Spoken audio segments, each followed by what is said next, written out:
He has gone the farthest of all, he has gone the farthest of all, সে সবার মধ্যে সবচেয়ে দূর পর্যন্ত গিয়েছে। এই সেন্টেন্সটাকে কম্পারেটিভ সেন্টেন্সে মানে কম্পারেটিভ ডিগ্রিতে চেঞ্জ করতে দিয়েছে। এখন কোশ্চেনটা আছে সুপারলেটিভ ডিগ্রিতে আছে, ফার্দেস্টটা দেখে বুঝলাম এটা সুপারলেটিভে আছে এবং এটা কম্পারেটিভ ডিগ্রিতে চেঞ্জ করতে হবে। তো কোশ্চেনটার মানে সে সবার মধ্যে সবচেয়ে দূর পর্যন্ত গিয়েছে। যদি আমি কম্পারেটিভের মানেটা করি তখন হবে সে অন্য সকলের চেয়ে বেশি দূর গিয়েছে, সে অন্য সকলের চেয়ে বেশি দূর গিয়েছে, তাই না? তাহলে তখন হবে he has gone, he has gone, G O N gone, he has gone further.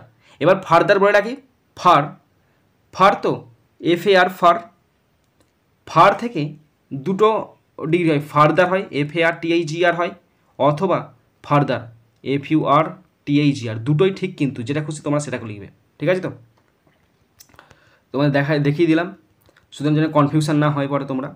তাহলে হি হ্যাজ গন, সে গিয়েছে, further FARTHER, he has gone further than anyone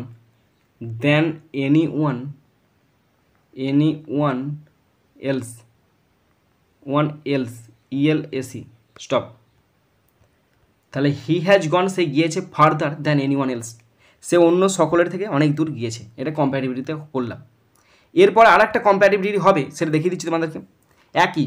তাহলে তখন হবে হি হ্যাজ গন ফার্দার, এখানে FUR লিখছি, একই ব্যাপার, FAR কোনো অসুবিধা নাই, কিন্তু ফার্দার ফার্দার আর একটা মানে আছে, তার মানে হচ্ছে আরও বেশি।